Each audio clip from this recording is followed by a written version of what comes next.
BPL এর ticket নিয়ে আবারও অপ্রীতিকর ঘটনা ঘটল মিরপুরে। শেরে বাংলা স্টেডিয়াম সংলগ্ন সুইমিং পুল ফেডারেশনের গেট ভেঙে বিপিএল এর অস্থায়ী টিকিট বুথে আগুন দিয়েছেন বিক্ষুব্ধ দর্শকরা। তাদের দাবি, কালোবাজারিদের হাতে ঘুরছে টিকিট, অথচ বুথ থেকে বলা হচ্ছে টিকিট নেই।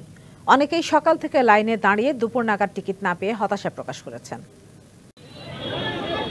ধোঁয়া উঠছে, জ্বলন্ত আগুন তখন স্তীপিত, টিকিট বুথ ভেঙে চুরে লণ্ডভণ্ড। এরপর করা হয় অগ্নিসংযোগ। বুথের গায়ে ঝোলানো ব্যানার পুড়ে হয়ে আছে বিবর্ণ। মিরপুর স্টেডিয়াম সংলগ্ন সুইমিং ফেডারেশনের ভেতর বিপিএল এর অস্থায়ী টিকিট বুথ। সুইমিং পুল ফেডারেশনের গেট ভেঙে ওই টিকিট বুথেই তাণ্ডব চালায় বিক্ষুব্ধ দর্শক। যখন জনগণ খেপে গেছে, যখন বলে টিকিট নাই, যখন হট্টগোল বেঁধে গেছে, তখন ওই সিটে কাপড়ে আগুন ধরাই দিয়েছে। মিরপুর স্টেডিয়ামের ৫ নম্বর গেট থেকে শুরু করে মিরপুর ১০-এর গোলচত্বর, বিপিএল এর দর্শকের ঠাসা। স্বল্প সংখ্যকের হাতে টিকিট থাকলেও বেশিরভাগই টিকিট প্রত্যাশী। অভিযোগের অন্ত নেই, ভেতরে গ্যালারি ফাঁকা, অথচ বাইরে টিকিটের হাহাকার। ৩ ঘন্টা হয়েছে আমি আইসা টিকিট ঘুরতাছি, কিন্তু টিকিট পাইতাছি না। একজনের কাছে টিকিট পাইছিলাম, সে কয় ৩০০ টাকা, টিকিট কয় ১৫০০ টাকা। All Time Roma.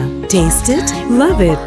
এখন যে অবস্থা দেখা যাইতেছে, আমরা টিকিটের কারণে দেখা যায় আমরা মারের গ্যালারির সামনে থেকেও আমরা ঢুকে খেলা দেখতে পারতেছি না। দর্শকের দাবি, বুথে মিলছে না টিকিট, অথচ কালোবাজারিদের কাছে টিকিটের পসরা। দাম হাঁকাচ্ছে নির্ধারিত মূল্যের ৪ গুণ। এক দর্শক তো গণমাধ্যমের সামনেই টিকিট কালোবাজারির সাথে করলেন দর কষাকষি। ২৫০ টাকার টিকিট ভাই ১৫০০ টাকা।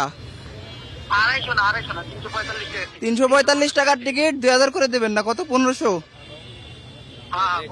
আচ্ছা, তাইলে আপনি আসেন, আমি এই যে ৪ নম্বর গেটে আছে, আপনি একটু আসেন। বিকেল ৩টা নাগাদ স্টেডিয়ামের ৫ নম্বর গেট ভেঙে ভেতরে ঢোকার চেষ্টা করে কিছু উচ্ছৃঙ্খল দর্শক। এরপর লাঠি চার্জ করে তাদের ছত্রভঙ্গ করে দেয় পুলিশ। গ্যালারি ফাঁকা, বাইরে প্রচুর দর্শক, মিলছে না টিকিট, টিকিটের হাহাকার।